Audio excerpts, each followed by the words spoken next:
Hello, this is Rajan Anandan. I'm a managing director of Sequoia Capital India, and I co-lead Sequoia's search program. And hello, this is Kartik Malhotra. Always a pleasure to be joined by Rajan Anandan. Rajan, thank you so much for joining us on this podcast, on this webcast. Let me begin by asking you, the startup ecosystem seems to be going through some challenge when it comes to funding right now. Are funds really drying up? And do you think that there are going to be some large-scale exits that we are likely to see?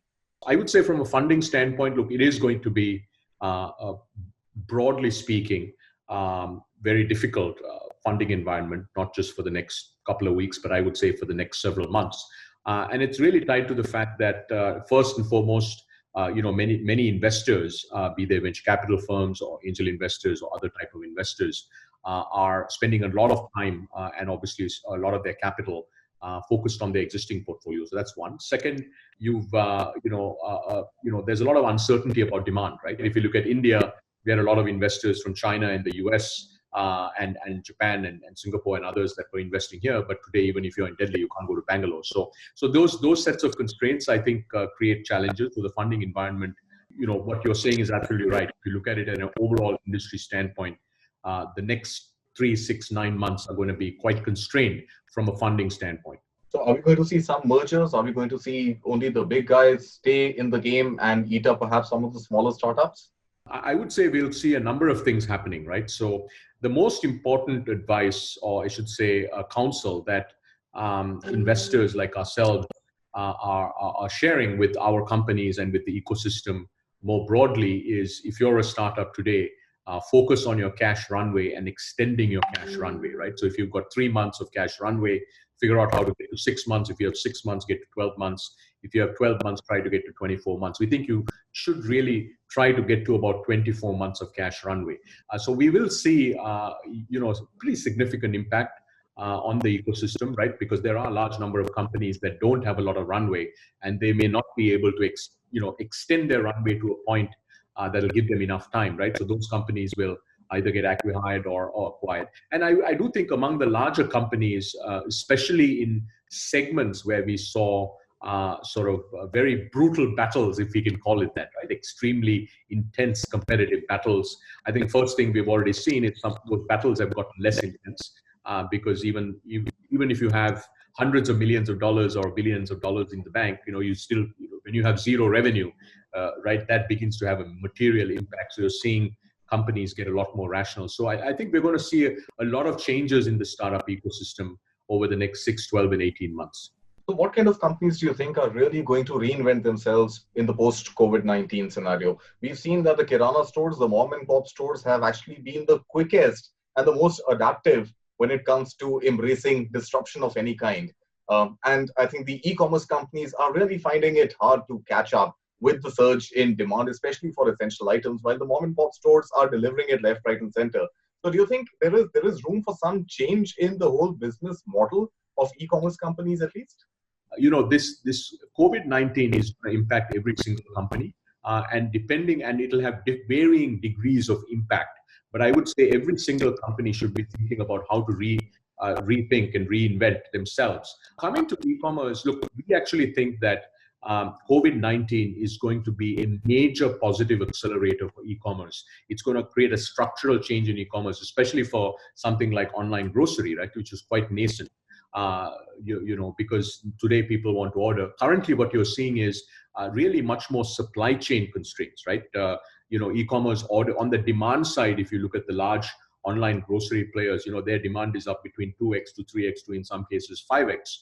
You'll see actually e-commerce broadly, but specifically online grocery and segments like food delivery reach sort of a new normal, which is significantly higher than what they had before. And then at the same time, as you said, look, I mean, some of the fastest growing online grocery companies today are the startups that are enabling, as you said, the Kirana stores, right, to be much more productive, to be able to cater to their demand. So you'll see, any crisis like this ends up creating many, many new business models, right? And I think in India, we're going to see a sort of significant number of innovations that are going to come out of COVID-19.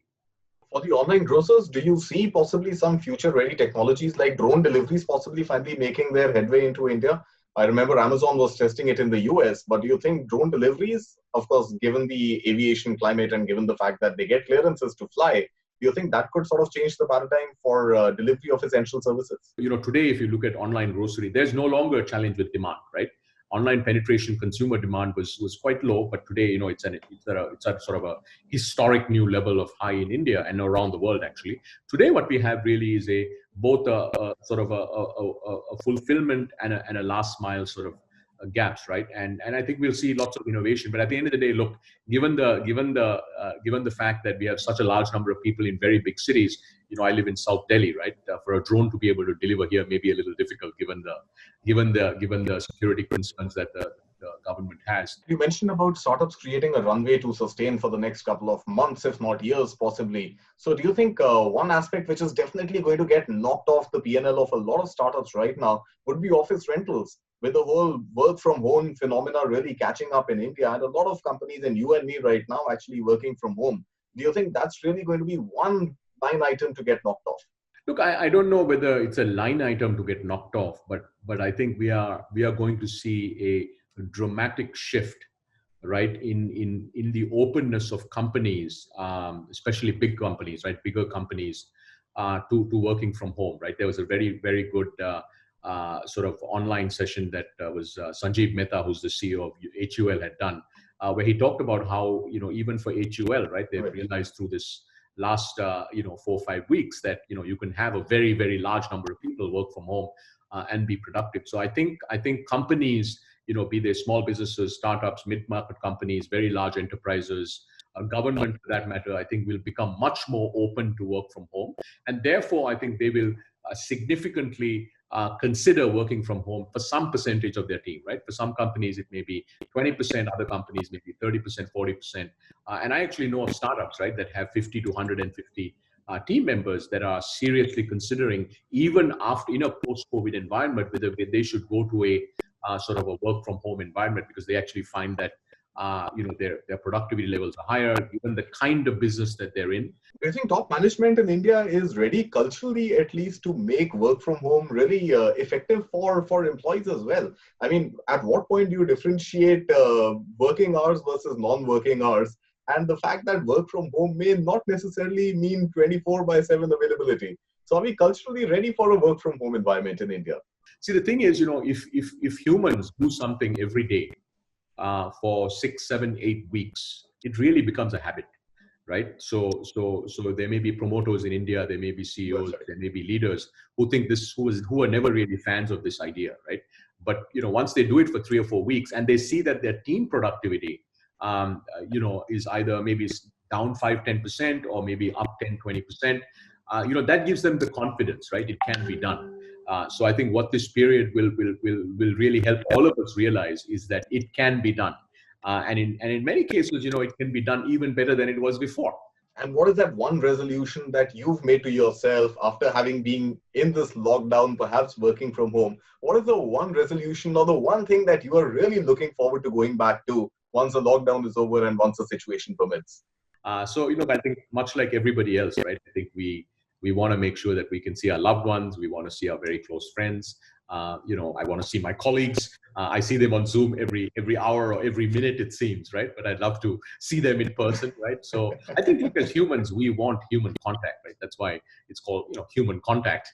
And I think it's a very, very important, aspect of life. So I'm looking forward to being out there. But I must say, look, I'm incredibly supportive of what the government is doing. I think saving Indian lives or saving lives globally should be our number one priority. And this is a very, very serious healthcare and humanitarian crisis. And we need to take we need to do everything that we can to make sure that we protect lives, right? So I am supportive for us to keep doing what we're doing for as long as we need to make sure that we save as many Indian lives as we can. And let's hope that this pandemic comes to an end much sooner than many of us think it really will. Rajan Anandan, thank you so much for joining us on this exclusive podcast and webcast.